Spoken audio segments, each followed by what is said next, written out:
So there are three basic antitrust laws, and again, these laws come out of the Commerce Clause. So if you operate inside the state of Nevada, and your customers are inside of the state of Nevada, and you just have a little shop in Nevada, and all you do is you are not really under the antitrust laws, and you can't get sued under the antitrust laws. Nevada has a version of the antitrust laws for some of what it does. So we'll talk about this in a second. The basic antitrust law is the Sherman Act, 1890, and then we have the Clayton Act and the Federal Trade Commission Act, which are both in the 1914 range. Those are still today the three basic laws. There's the Robinson-Patman Act, which kind of modifies the Clayton Act, but really in your mind you should think of these three as the antitrust laws. So the Sherman Act, a guy on the right there, the right top, that is John Sherman. He's a senator who writes the Sherman Antitrust Act.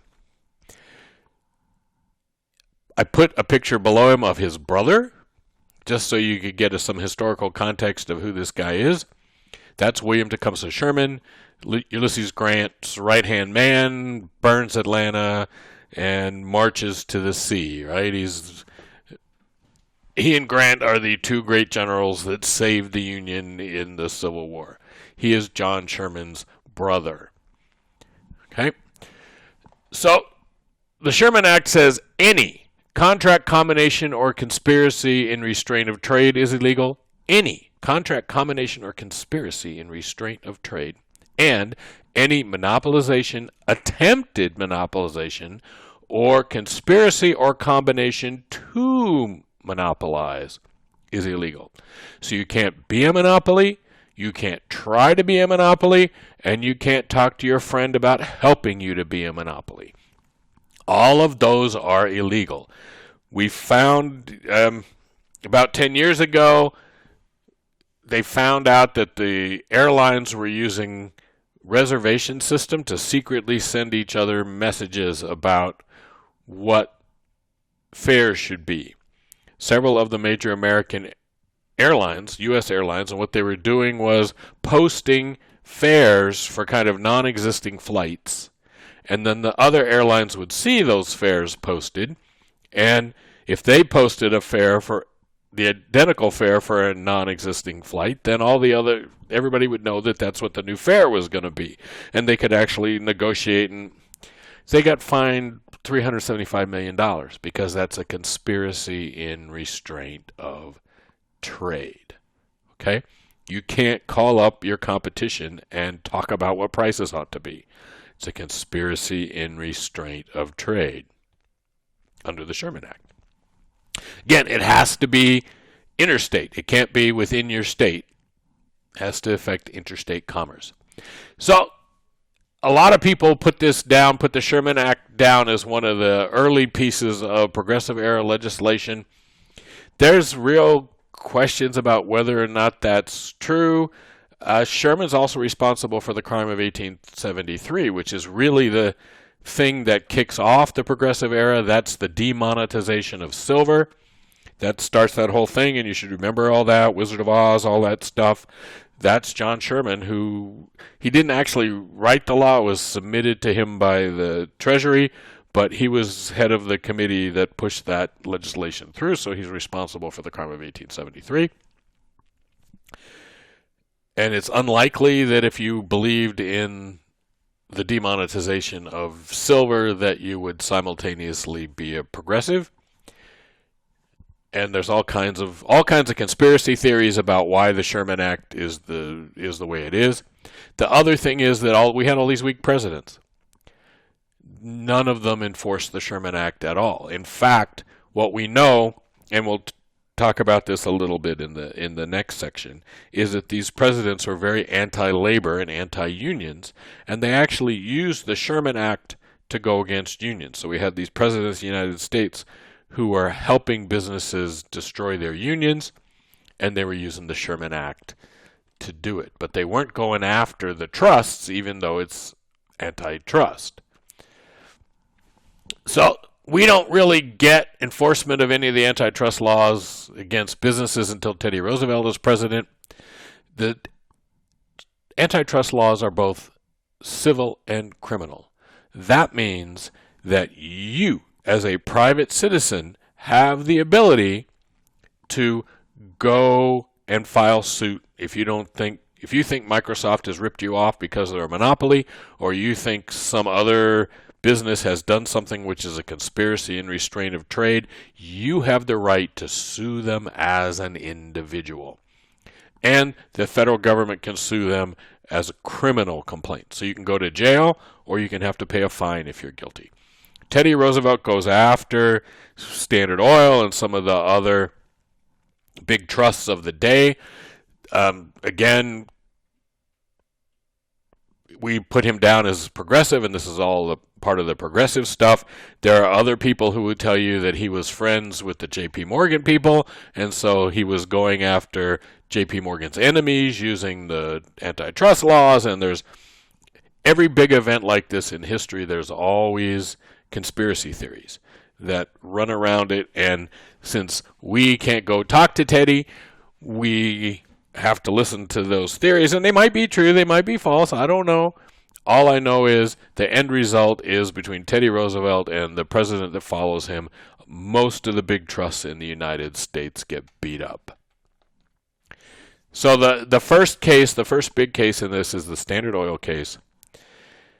Standard Oil, owned by two Rockefellers and a third person, controlled 90% of the oil refining and distribution. They didn't control the drilling for oil and the bringing the oil out of the ground. So there are lots of folks who argue that they really weren't a monopoly and they didn't need to be broken up, and folks on the far right of the political spectrum that the market would have taken care of them eventually. Texaco and Gulf Oil are springing up and could have challenged them maybe, because their Standard Oil's oil reserves that they're running around with refineries and all this, but they're in Ohio and they're in Pennsylvania.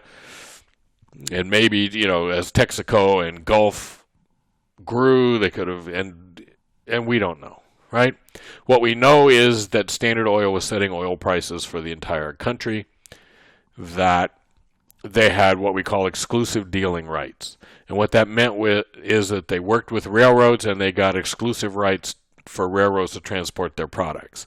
So even if Texaco and Gulf had wanted to get their oil out into certain parts of the country, they could not have, because Standard Oil had contracts with the railroads.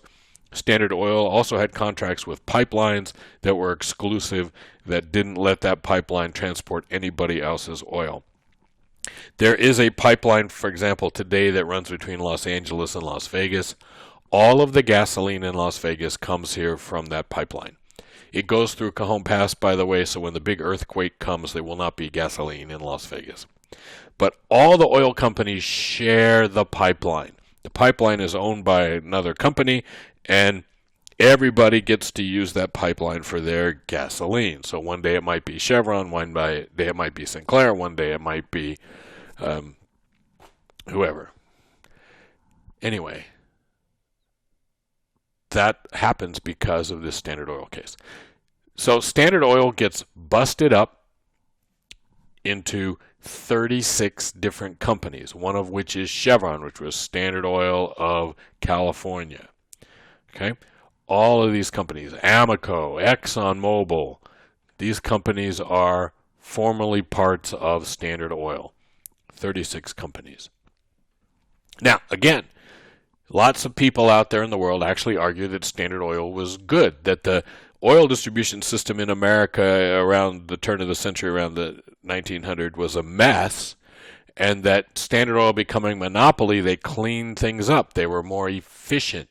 They actually invented petroleum jelly as a way to use some of the byproducts of their production. They actually did make the system more efficient, which is unusual for a monopoly. We always assume, and if you look at NV Energy, they have no reason to keep their costs down, right? Why would NV Energy keep their costs down? If their costs are high, they're just passing them on to us. They don't really care. So most monopolies tend to be inefficient because why should they care? Standard Oil, it turns out, was a very efficient monopoly, and they made the oil production system in the United States better. So again, there are people who argue that, hey, the market would take care of these monopolies. We don't really need antitrust. Then there are, of course, other people who go, hey, our problem is we have not enough competition. And we talked about this before, and we'll keep talking about it. You had a discussion item on it, too. The Supreme Court does something very interesting in the Standard Oil case, though. Remember back to what the law says. Any, all, it uses words like any and all.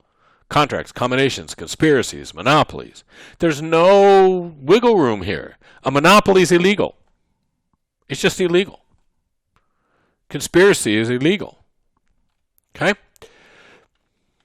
Well, the Supreme Court says, that can't really have meant that.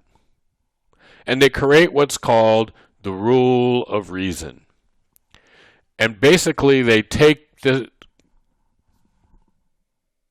Sherman Act and they unofficially add the word unreasonable to it. So if you come back here, when you really read the Sherman Act, you should say any unreasonable contract, combination, or conspiracy and restraint of trade, any unreasonable monopolization. Okay? So if you make a product that's just way better than everybody else's product, and poof, that product wipes out all the other products because it's just better, you're not guilty of anything. Okay? That's not unreasonable because you had such a good product that it wiped people out. Okay? Rule of reason. If there's two companies that produce something and the other one goes bankrupt, you're not guilty of anything. If you made them go bankrupt, you're guilty of something. But if they just go bankrupt because they're badly managed and you're a monopoly now, it's not unreasonable. You have to actually do things which are unreasonable to be in violation. And the court does find, in fact, that Standard Oil did stuff which is unreasonable. And rules for the government. Standard Oil split up in 1911, 36 different companies, most of the oil that's sold in the United States. Shell is a Dutch company, BP is British. Again, there was Texaco and Gulf. So there's pieces of the oil industry in the United States that were not formally part of Standard Oil, but most of the oil industry, ExxonMobil, off and on the world's largest company, was originally several parts which were allowed to merge back together.